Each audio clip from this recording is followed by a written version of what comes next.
거짓말하면 무조건 죄인가요? 먼저 동영상 하나 여러분 보시겠습니까? 선이 거짓말 해도 된다? 안 된다. 하나, 둘, 셋. 안 된다. 안 된다. 안 된다. 된다. 된다가 4명, 안 된다가 2이네요. 오, 의외로 안 뭘 된다. 인생을 그렇게 살아요. 왜 이렇게 빡빡해? 주일이면 교회 가는 걸 싫어하시는 아버지에게 도서관에 간다고 거짓말을 하고 교회에 간다. 이런 거짓말을 해도 될까요?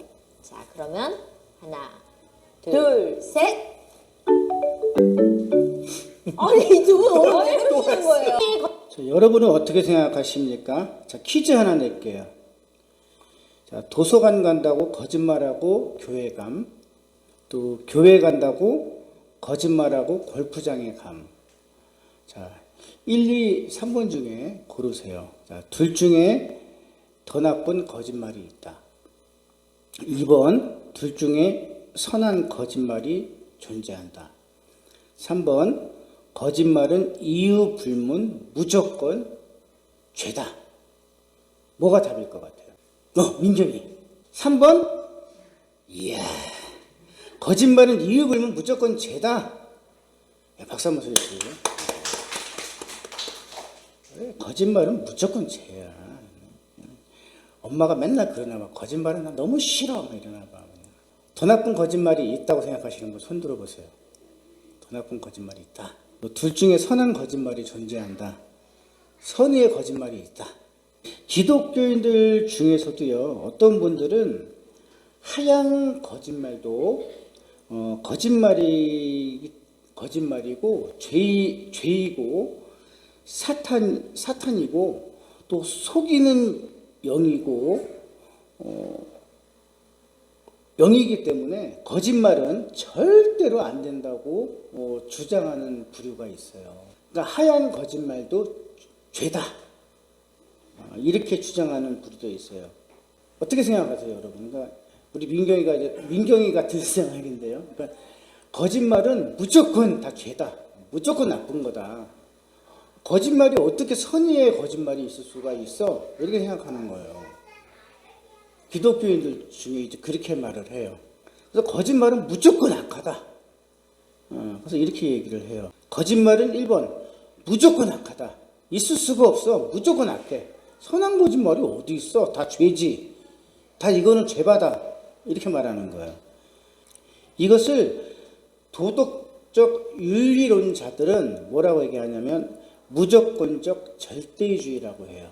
무조건적 절대주의. 이것을 이제 여기에 해당되는 사람이 대표적으로 성 어거스틴, 존 머레이, 이제 이게 스코틀랜드 신학자, 그 다음에 이제 칸트가 여기에 속해요. 거짓말은 무조건 나쁘다는 거야. 있을 수가 없어. 선한 거짓말은 있을 수가 없어. 어떻게 뭐 좋고 나쁘고가 있어서 거짓말 그 자체가 다 나쁜 건데 이렇게 얘기하는 거예요.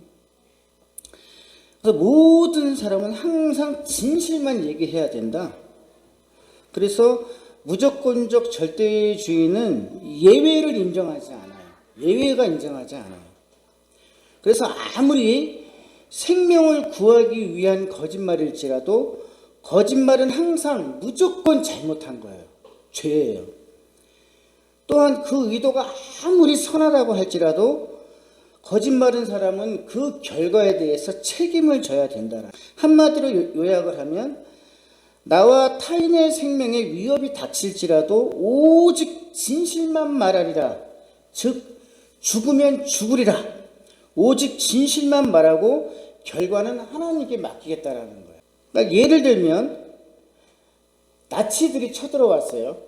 우리 집에. 그래가지고 유대인들을 숨겨준 거예요. 책상 밑에. 그런데 나치들이 쳐들어온 거예요. 거짓말하면 안 되잖아요. 그래서 나치들한테 알려줬어요. 책상 밑에 거짓말하면 안 되니까. 숨겨주긴 했는데 그래서 알려준 거예요. 저기 숨어있다고. 그랬는데 나치들이 가서 보니까 못 찾았어. 왜 그럴까요? 책상 밑에 나무 마루 밑에 유대인들이 들어간 거예요. 그래가지고 못 찾았다라는 거예요. 다시 말하면 나는 거짓말을 안 하고 알려줬지만 유대인들이 책상 밑에 나무 마루 밑에 그 안에 지하에 숨어 있었기 때문에 나치들이 찾지 못했다라는 거예요. 결국 나는 거짓말을 하지 않고 알려줬지만 하나님께서 그 결과는 하나님께서 다시 말하면 제3의 방법을 하나님이 열어주셨기 때문에 결국은 살아난 것도 하나님의 방법이다. 하나님의 섭리라고 그렇게 해석을 하는 거예요. 예를 들면 우리가 이제 일제 강점기 때 예전에 이제 신사 참배를 했었잖아요. 너네 교회 예배드리지 마 이랬단 말이에요. 막 그러니까 이제 신사에 이제 뭐 참배하지 않는 목회자들은 이제 막 핍박을 받고 막 감옥에 끌려가거나 이제 막 고문도 받고 죽었단 말이죠. 이제 그랬는데 일본 순사들이 이제 막 교회에 왔어요. 목사님들이 숨어 있었겠죠. 그런데 이제 성도가 거짓말을 할 수가 없어요. 우리 목사님 저기 숨어 있어요. 알려줬단 말이에요. 막 괴로워하는 거야. 어떻게 우리 목사님 그러면서 순사들이 왔는데 저기 숨어 있어요. 왜? 거짓말하면 안 되니까. 이게 무조건적 절대주의예요. 거짓말하면 안 되니까 알려줬어. 막 그럼 괴로워하는 거예요. 그러나 결과도 하나님께 맡기는 거예요. 죽으면 죽으리라. 왜냐하면 거짓말이 죄니까. 이걸 말하는 거예요. 이것이 무조건적 절대주의예요. 이것이 제세례파 교리예요. 그러니까 근본주의. 결과적으로 무조건적 절대주의에 의거하면 앞에서 제가 이제 퀴즈를 낸 도서관 간다고 거짓말하고 교회를 가거나 교회 간다고 거짓말하고 골프장 가거나 또 여행을 간다고 한다면 모두 죄가 되고 심판을 면치 못해요. 그렇다고 따진다면 제가 엊그제 이제 뉴스를 봤는데 그제 새벽에 서울 종암동 원룸촌에 20대 여성이 원룸촌 골목에 20대 여성이 막 얼굴에 피를 흘리면서 막 이제 막 골목을 막 헤매고 이제 들어 있는 거예요. 왜? 몽골 국적의 남성 3명이 그 여성을 이제 때린 거예요. 아무래도 강간하려고 했겠죠. 그런데 이제 그 여인이 말을 듣지 않으니까 막 때렸던 것 같아요. 그런데 이제 쿠팡맨이 그 여인을 발견을 한 거예요. 그러고 도와주려고 했는데 이제 180이 넘는 그 몽골 남성 3명이 이제 협박을 한 거예요. 너 신고하면 가만 안 둬? 이렇게 하니까 이제 쿠팡맨이 아니다. 나는 신고하려고 한 게 아니라 지금 배달하려고 한 거다. 이렇게 하면서 다시 차에 올라탔어요. 그러면서 이렇게 막 골목을 이제 운전을 하면서 이제 소방서하고 경찰관들에게 막 전화를 한 거예요. 이제 그렇게 하는 바람에 3분 만에 소방관하고 경찰들이 막 출동을 해가지고 이제 그 몽골 국적의 그 남성들 3명을 이제 체포를 하고 그다음에 그 여성을 이제 무사히 구조를 해가지고 이제 치료를 해주고 생명을 살린 거예요. 그래서 그 쿠팡맨이 의인이 된 거예요. 자, 그렇다고 한다면 쿠팡맨은 몽골 사람들에게 거짓말을 했어요, 안 했어요? 거짓말한 거잖아요. 그럼 그거 죄인가요? 선의의 거짓말이잖아요. 그럼 무조건적 절대주의를 따진다고 한다면 비현실적인 거잖아요. 그럼 그 사람도 그러면 자기가 거짓말한 거에 책임을 져야 되겠네요. 근데 그 사람은 표창장을 받잖아요, 세상에서. 그러니까 비현실적이고 비논리적인 거인 거죠. 그러므로 무조건적 절대주의는 비현실적이고 비성경적인 측면이 있는 거예요. 그러니까 거짓말은 무조건 나쁜 거야. 그러면 안 돼. 이거는 비현실적이고 비성경적인 측면이 있다라는 거예요. 자, 그럼 성경은 어떻게 얘기하고 있느냐? 그러면 성경은 어떤 측면이 있느냐? 여러분, 제가 이제 말씀을 드리지만 성경은 차등적인 거예요. 죄를 말씀을 하시지만 죄가 다 똑같은 죄가 아니에요. 죄도 우리가 똑같아요. 지금 우리 세상에도 가벼운 죄가 있죠. 경범이 있고 중한 죄가 있죠. 성경도 똑같아요. 죄가 다 똑같지 않아요. 마찬가지예요. 그런 죄라고 얘기해요. 그러니까 차등적 그런 거예요. 차등적 절대주의예요. 자, 성경에 보면 거짓말도 선의의 거짓말이 있어요.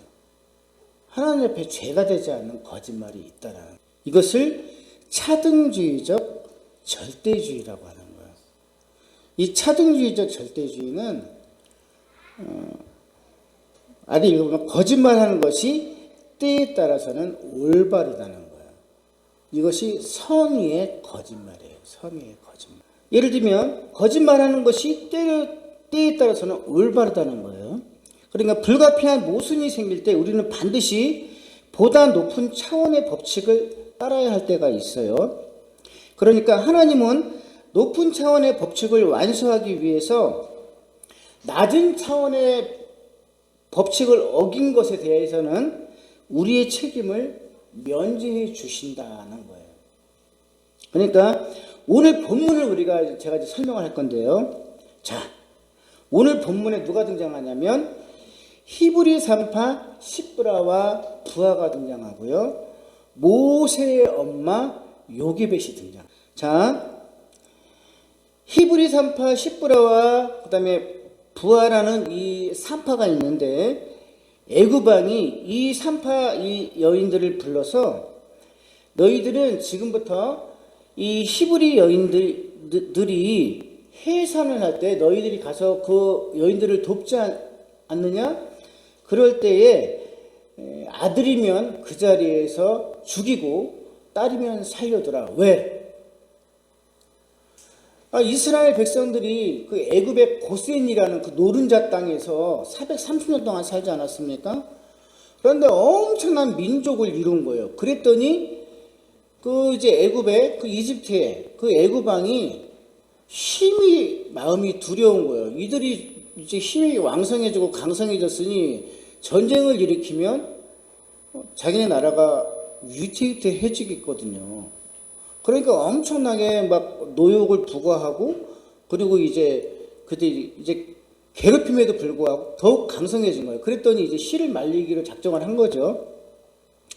이제 그렇게 했던 거예요. 그러니까 왕의 명령이 얼마나 엄해요, 그 당시에는.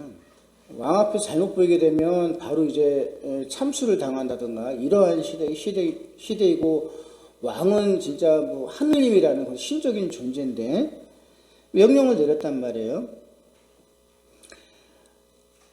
어떻게 보면 그런데 그 건의에 불복종했을 뿐만 아니라 거짓말까지 하죠. 히브리 여인들이 너무나 건강해서 자기들이 거기에 도착하기도 전에 이미 출산을 다 마쳤다라고 거짓말까지 한단 말이에요. 자, 그러면 이들은 이미 죄인들이죠. 거짓말했단 말이에요. 죄인들이잖아요. 로마서 우리가 13장 1절 2절을 한번 읽어볼까요? 하나님은 권세에 대해서 어떻게 말씀하시나? 시작 읽어볼까요? 각 사람은 위에 있는 권세들에게 복종하라. 권세는 하나님으로부터 나지 않음이 없나니 모든 권세는 다 하나님께서 정하신 바라. 그러므로 권세를 거스르는 자는 하나님의 명을 거스림이니 거스리는 자들은 심판을 자취하리라. 자, 이 말씀 하나 가지고 지난 2년 동안 많은 교회들이 막 이제 정부에서 코로나 방역 때문에 교회들 예배드리지 마, 10명 이상 모이지 마, 막 이럴 때 많은 교회들이 자, 이게 하나님이 이렇게 말씀했는데 우리가 하나님의 권세를 세웠다고 하니 우리 교회 문 닫아야 되는 거야 이러면서 마치 굉장히 의로운 척하면서 정부에 따라야 돼 이러면서 마치 본인들이 굉장히 막 성경을 잘 지키고 하나님 말씀을 잘 지키는 척하면서 막 그런 사람들 되게 많았단 말이에요. 그죠? 이 말씀 가지고 자, 그런데 여기서는 자, 그렇게 따진다고 한다면 여기서도 그러면 시브라 부하 이런 사람들은 그러면 하나님이 세우신 이 권세를 불복종했죠. 거기다 거짓말까지 했죠. 이들은 죄인인 거죠, 완전히. 하나님이 세우신 이 권세를 불복종했을 뿐만 아니라 또 속이기까지 했네. 그러고 나니까 어떻게 돼요? 속아 넘어간 바로 왕이 이 다음에는 그러면서 히브리 모든 백성에게 또다시 명령을 내리죠. 그러면 아들이 태어나거든 나일강에 던져버리라고 또 명령을 내려요. 두 번째 명령을 내립니다. 나일강에 던져버리고 딸이거든 살려두라고 명령을 내립니다. 그랬더니 이번에는 이제 모세의 엄마 그 요게벳이 또 그 건의에 또 불복종을 하네요. 또 속입니다. 그리고 모세를 낳아서 석 달 동안 숨겨가지고 기르다가 도저히 안 되니까 갈대 상자를 만들어서 그 속에 담아가지고 나일강 그 갈대 숲에 숨겨둡니다. 자, 그렇다면 이 하나님이 세우신 그 권세에 불복종했을 뿐만 아니라 거짓말까지 한 이들은 하나님이 어떻게 그들을 심판하실까요? 자, 무조건적 절대주의에 의거한다고 한다면 이들은 하나님이 심판하셔야 되겠죠. 죄인들이니까. 자기들이 어쨌든 간에 거짓말하고 불복종했으니 자기가 지은 죄의 대가는 책임을 져야 되겠네. 그죠? 자, 그렇다면 자, 지금부터 히브리 산파와 모세의 어머니 요게벳의 결과는 어떻게 될까요? 히브리 산파 시브라와 부하 그들이 바로왕의 명령을 따르지 않은 이유는 무엇일까요? 그 이유가 있어요. 왜 안 따랐을까요? 원래 삐딱한 사람들일까요? 왜 그랬을까요? 자, 읽어봅시다. 1장 17절, 출애굽기 1장 17절에 그 얘기가 나와요. 시작. 그러나 산파들이 하나님을 두려워하여 애굽왕의 명령을 어기고 남자 아기를 살린지라. 예, 세상에 권세자가 있어요. 그 다음에 준엄한 명령이 있어요. 당연히 지켜야 되겠죠. 그러나 그 명령이 불법한 거예요. 그리고 어쨌든 그거 위에 가장 높은 권세자가 누구예요? 지존하신 하나님인 거죠. 그래서 이 산파들이 누구를 두려워했어요? 하나님을 두려워하여 애굽왕의 명령을 어기고 남자 아기를 살린지라. 이 명령이 뭐예요? 살인이잖아요. 살인. 살인하라고 한 거죠. 남자 아기를 살렸다라는 거예요. 하나님을 두려워하였다라는 거예요. 자, 그랬더니 어떻게 됐을까요? 이 여인들은 자, 거짓말하고 명령 그 권세에 대해서 불복종을 했어요. 항거를 한 거죠. 자, 그랬더니 그럼 이 여인들에게 어떠한 결과가 일어났을까요? 자, 출애굽기 1장 20절에서 21절을 보자고요. 자, 하나님을 두려워하여 이 여인들이 남자 아이들을 살려줬단 말이에요. 히브리 여인들이. 자, 그랬더니 하나님이 그렇다면 이 여인들을 징계하셨을까요? 자, 출애굽기 1장 20절 21절을 읽어봅시다. 시작. 하나님이 그 산파들에게 은혜를 베푸시니 그 백성은 번성하고 매우 강성해지니라. 그 산파들은 하나님을 경외하였으므로 하나님이 그들의 집안을 흥왕하게 하신지라. 오히려 뭘 받았어요? 복을 받았어요. 다시 말하면 흥왕해지고 번성하고 흥왕해졌다라는 거예요. 그죠? 번성하고 강해지고 흥왕해졌다라는 거예요. 자, 그러면 두 번째로 요게벳은 어떻게 될까요? 아들을 살리기 위해서 불순종하고 거짓과 속임으로 위장한 이 여인 요게벳은 어떻게 됐을까요? 자, 결국 바로왕의 딸 하셉투스 공주의 양자가 되죠. 모세가. 그죠? 모세가 양자가 돼가지고 이 요게벳의 아들 이 모세가 이집트의 왕자가 됩니다. 그리고 그가 자라서 이스라엘 백성을 애굽에서 출애굽시키는 민족의 영웅이 되고 하나님의 위대한 종으로 쓰임을 받게 됩니다. 거짓말과 불순종의 사람들이 어째서 심판과 징계가 아니라 복을 받게 된 것일까요? 그것은 권세도 권세 나름이고 거짓말도 거짓말 나름인 거예요. 그러니까 불의한 권세와 불의한 명령에 따르는 죄보다는 하나님을 두려워하고 경외하는 마음이 더 우선이라는 것입니다, 여러분. 이것이 더 선행돼야 된다. 이해가 됐어요? 자, 잠깐 한 두 가지만 더 우리가 살펴볼게요. 여러분, 기생 라합 아시죠? 이 라합은 여리고 출신의 이방 여인이고 기생입니다. 자, 눈의 아들 여호수아가 시딤에서 이 두 사람의 정탐꾼을 여리고성에 들여다보냅니다. 이 여리고성을 함락하기 위해서 정탐꾼을 먼저 보내는 거예요. 그래서 기생 라합의 집에 유숙하게 됩니다. 두 정탐꾼이. 그랬더니 여리고 왕이 사람을 보내서 정탐꾼을 끌어내라고 하니까 이 라합이 여리고 왕이 보낸 이 사람들을 속이고 정탐꾼을 도와주죠. 도와준단 말이에요. 무사히 이제 탈출하도록 도와줍니다. 결국 이제 여리고 성은 이제 함락이 돼요. 자, 그러면 여리고 왕을 속인 이 라합은 어떻게 됐을까요? 여리고 성은 완전히 이제 뭐 함락이 돼버렸잖아요. 많은 이들이 다 죽잖아요.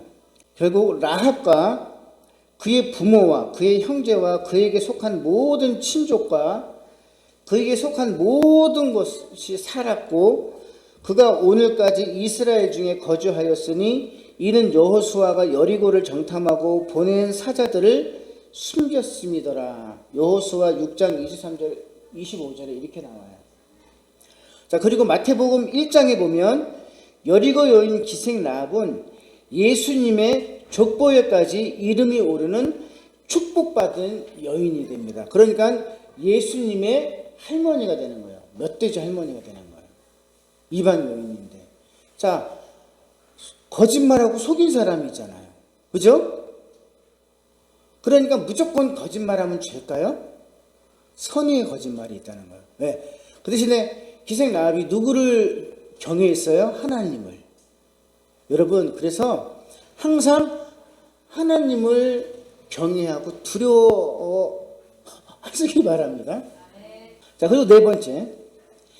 마태복음 2장에 보면 동방에서부터 별을 보고 경배하기 위해서 예루살렘까지 따라온 박사들에게 헤롯 왕이 박사들을 불러서 별이 나타난 때와 예수가 베들레헴에서 난다는 것을 알게 된 다음에 베들레헴으로 보내죠.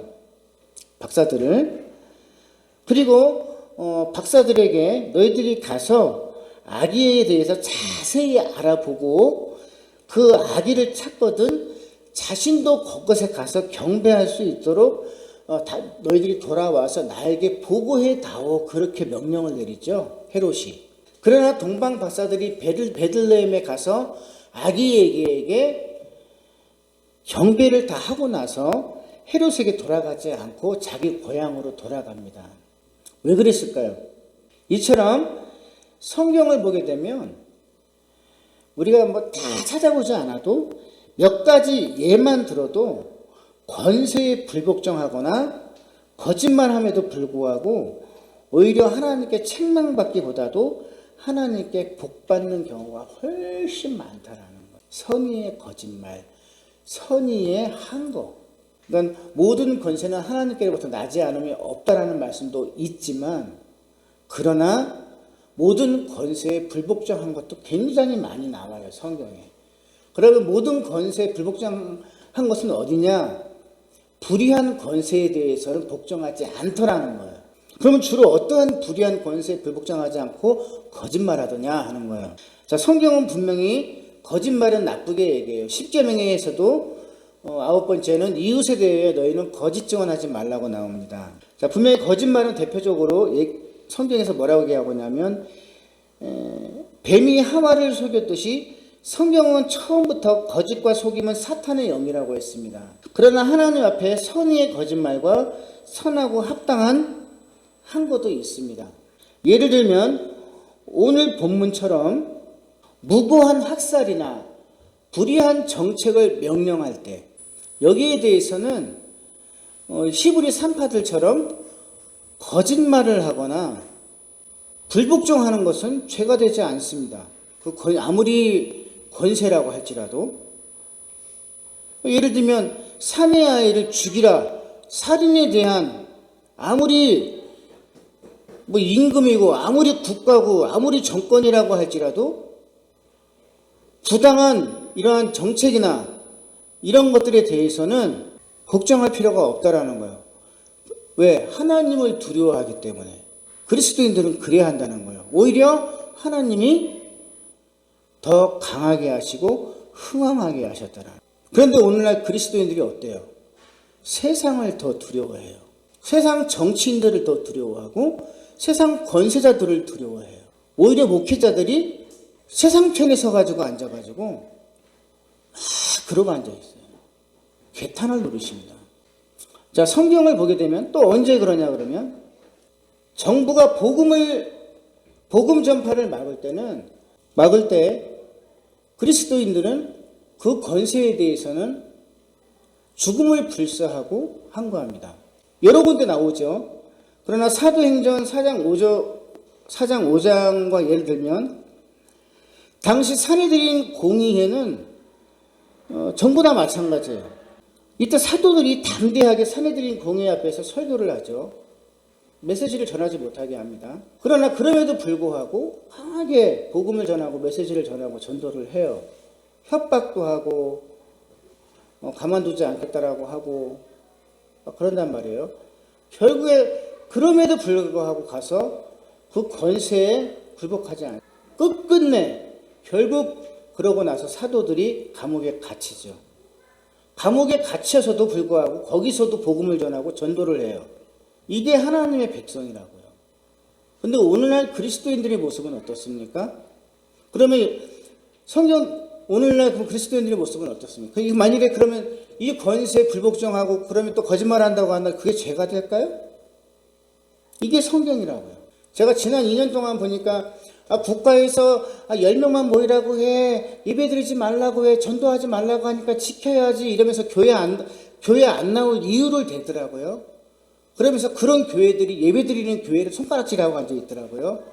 자, 세 번째, 성경에 보니까 제가 지금 몇 가지 예를 들었다시피 여러 군데 있지만 몇 가지만 시간 관계에서 줄여서 온 거예요. 자, 같이 읽어보실래요? 하나님의 뜻에 어긋나는 정부의 법률도 지켜서는 안 된다. 안 지켰어요, 성경에 보면.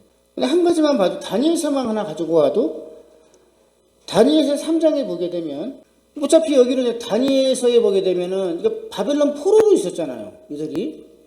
느부갓네살 3장 중에 이제 느부갓네살 왕이잖아요.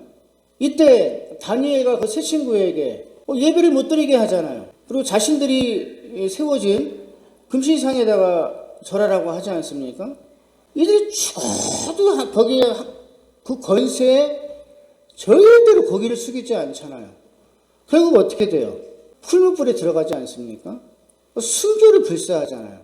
예를 들면 왕의 명령도 불복종하고 그 다음에 국가의 그 정권에도 불복종하잖아요.